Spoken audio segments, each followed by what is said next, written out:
This is an example of where you've got a sheriff and a police officer clashing. And so now you have two power-tripping authoritarians trying to exert their authority over the other one. One doesn't budge. The other one doesn't want to budge. And then the news gets involved in it. And I want to look at this from a slightly different perspective. There are other YouTube content creators that have dealt with this story, but I want to deal with it in a slightly different way, because what's being applauded here, especially by mainstream media, is the sheriff should have complied with the police officer, because that's what we do in our culture. You just comply. You don't question it.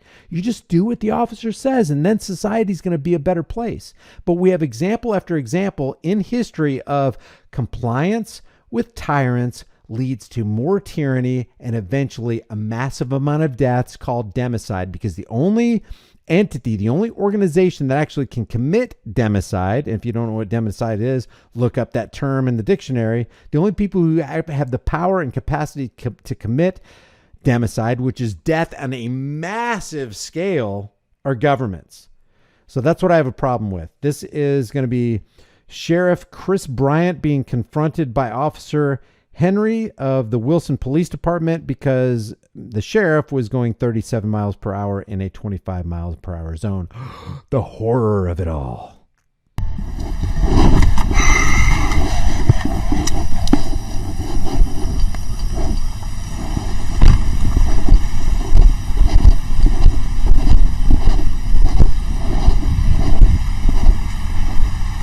Good afternoon. I'm Officer Henry with the Wilson Police Department. The reason for the stop today is because I clocked you 37 and a 25. Right. Yes, sir. Okay. Can I get your driver's license real quick, Mr. Bryant? You really want my driver's license? I just want to look at it. Huh? I said, I'm the sheriff. I'm not giving you my license. I'm the sheriff. Okay. Okay? I'm not giving you my driver's license. Okay. Okay? Alrighty. All right? I appreciate you. I want to say something right now, but I'm not going. Oh, it's too late. I already said something. I'm going to let it play through, though. Sit tight for me real quick.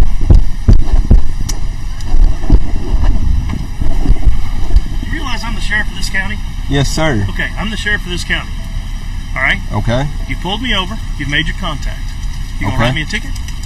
I mean, I wasn't going to. I was just going to make sure you had your driver's license on you. I got my driver's license. I was just wanting to I was just asking to look at it, and then I was going to send you on about your day. Okay. That's all I was doing. There's my driver's license. Okay. And there's my commission card. Okay. Okay? Okay. Have a good day.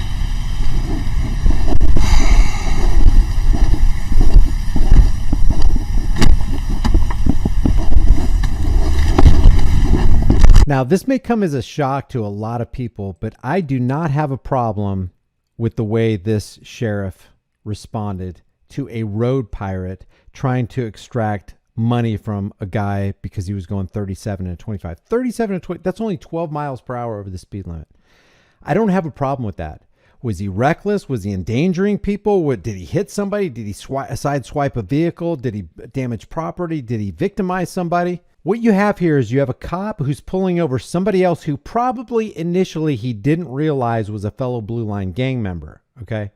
There are a couple things at play here, and the reason I wanted to unpack this psychological operation is because what is expected of the general community is that this sheriff just roll over and comply. For goodness sakes, he was doing 37 and a 25. This is horrible, man. Got to take this kind of person down. We got to issue him a citation. Policing for profit has to be bolstered. Let me show you how they respond to this on the local news, and then we'll get back to how the sheriff responded and why I don't think it's a big deal that he responded like that on one level, and on another level, I got a big problem with it because it gets all convoluted. All you have is two men here, okay? Strip away the badges, strip away the sheriff's badge, strip away the police badge. Just pretend Mr. Henry and Mr. Bryant are encountering each other on the roadway. How does Mr. Bryant have authority, or how does Mr. Henry, Officer Henry, have authority over Mr. Bryant? Well, the answer is he doesn't. It's a fiction. And it's just as much of a fiction when society expects Mr. Bryant to submit to Mr. Henry just because Mr. Henry said that he needs to submit to him. But here's how society responds to this seemingly simple interaction between two human beings. Well, an Oklahoma sheriff is apologizing for how he acted during this traffic stop. I'm the sheriff. I'm not giving you my license. I'm the sheriff. Okay. Okay? I'm not giving you my driver's license. Okay. Okay? You realize I'm the sheriff of this county? Yes, sir. Okay, I'm the sheriff of this county. All right? Okay. You pulled me over. You've made your contact. You gonna Okay. write me a ticket? Well, that is Carter County Sheriff Chris Bryant. He was pulled over for speeding in the town of Wilson, pulled over by an officer. Now, Bryant initially refused to hand over his license, but eventually did so, and the officer let him go. In a statement... No, he didn't. Even the news guy got it wrong. He didn't hand over his license. He flashed his license, and then he flashed his credentials as a law enforcement officer. The sheriff later apologized, calling it, quote, poor judgment on his part. He also said he returned to the Wilson Police Department an hour later to apologize to the officer who stopped him.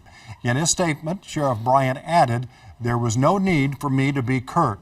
This man was simply doing his job. Wilson's police chief says he's proud of how the officer handled the situation and kept his composure. I'm proud of my road pirate. I mean, my road pirate He was couldn't have pulled done over. a better job putting his best foot forward and being a good example for the police department and showing everybody in the community that road piracy matters. As long as you're a kind, polite, calm road pirate, then policing for profit doesn't seem so bad because the guy was such a nice guy. Here's the whole statement by Sheriff Bryant, Sheriff Chris Bryant. He says, I apologize for my actions on Friday in Wilson.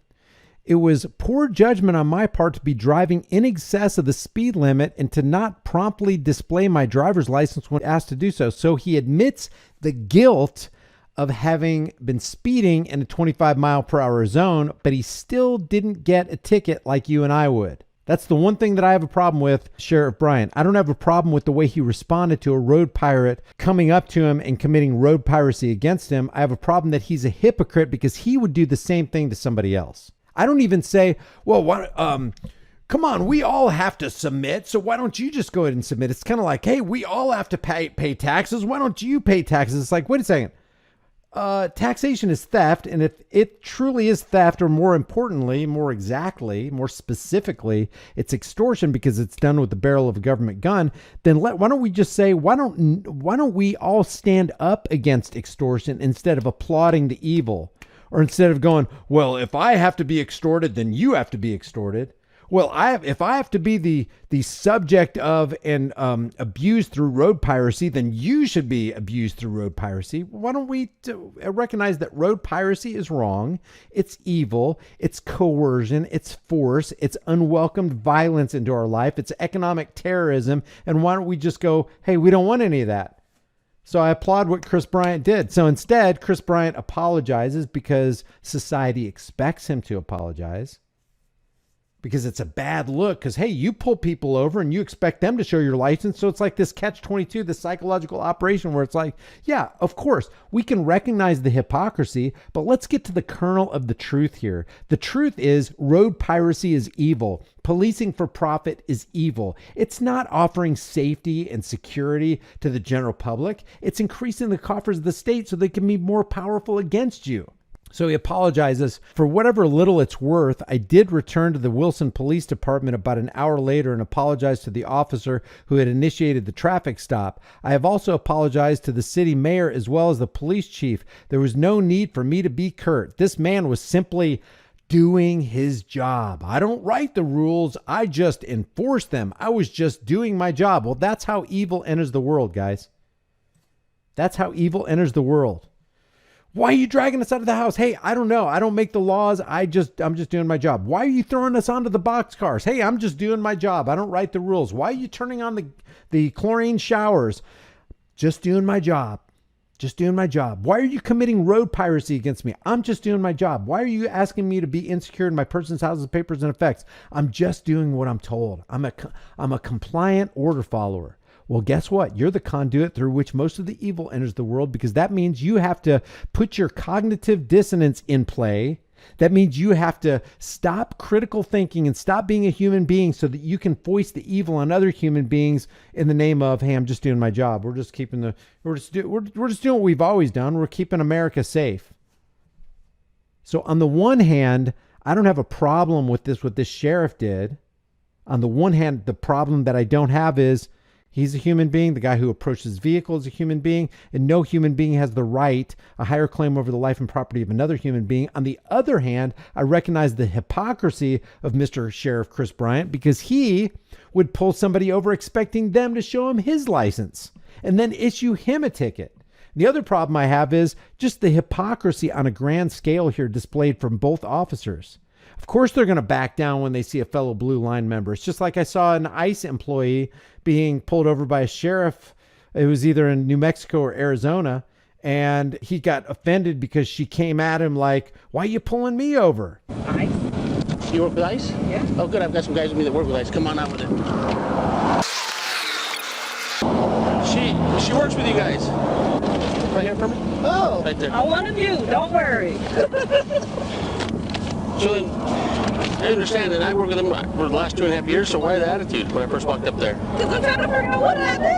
It's not an attitude. Okay. There's a right and wrong way to ask, and that was completely the wrong way. Believe me, everything's recorded on video and audio. Okay, So if you're an ICE agent, I appreciate that, but that way is going to talk you into some tickets when you talk to people like that.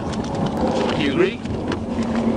I'm not pulling you over for my health. The license plate came back not on file. And all I did was ask you, what did I do? Why were you carrying? Do you want to listen to the way you asked me? Sure. There's a right and wrong way when you're dealing with law enforcement. You're in law enforcement, I'm in law enforcement, and that's completely the wrong way. Okay, I didn't think I had an attitude when I asked you. Well, you did. Okay, well, I apologize for thinking I came across with an attitude. Okay, so when you go back to the rental company, indicate to them that that plate's not on file. Okay? So that way you don't get stopped. Have a good day. Thank you. Didn't give a ticket. You would have got a ticket. You would have got your car impounded, towed off. It would have cost you hundreds of dollars to get that thing out, but because that's a fellow Thin Blue Line member, they don't do that kind of stuff. So on the one side, I can recognize the hypocrisy and inconsistency of it. On the other side, I can recognize that these are just two human beings interacting, and one person's just basically forcing him to do something he doesn't want to do because this arbitrary 37 and a 25 mile an hour speed limit zone. And that's the psychological operation. If you get back to the basics of, wait a second, these are just human beings doing 37 and a 25 is not that big of a deal. I mean, we see it all the time. Police cruisers are going, there's this 35 mile per hour speed trap where me and Trish live. And when we come back from the gym, let's see, going up, it's 35 and then it immediately turns to 45. So coming the opposite way, going south or going north, it goes from 45 to 35 like that.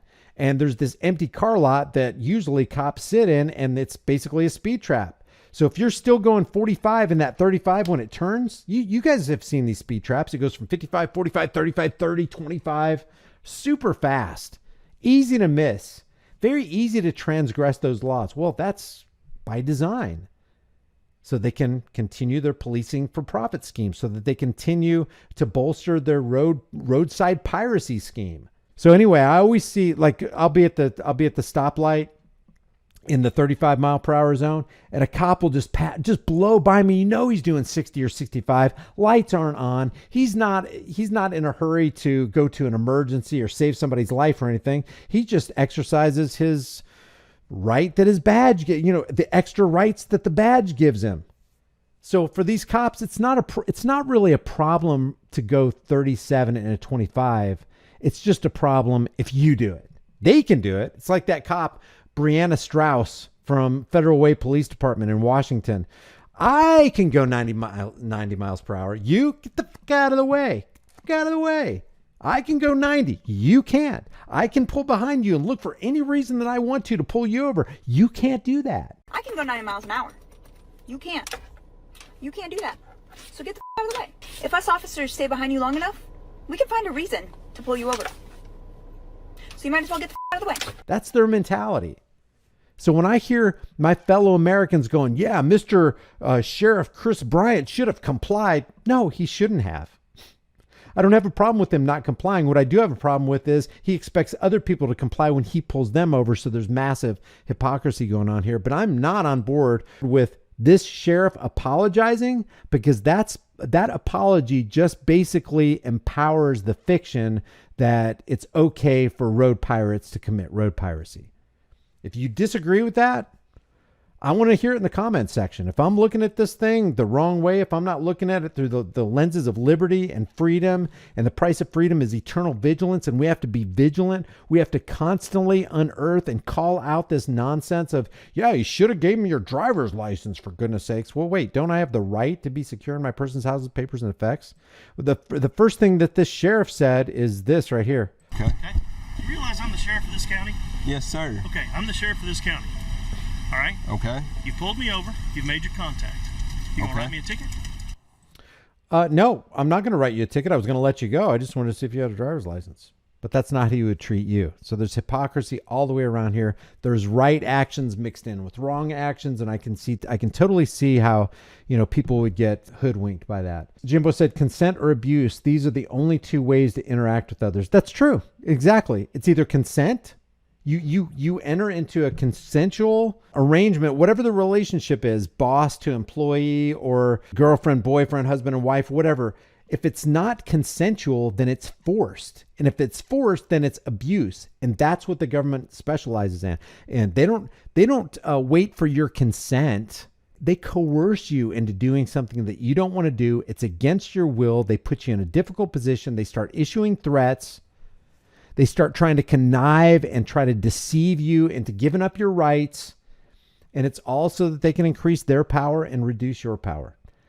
Leave your thoughts about this for the world and the global thought police in the comment section below. If you disagree with anything that I said, I want to hear them. Give me my lumps. Give me a dislike. But if you like the video, give it a like, give it a thumbs up, share it with everybody you know. Don't forget to subscribe to my private email list through my website, highimpactflix.com. I'll see you guys in the next video.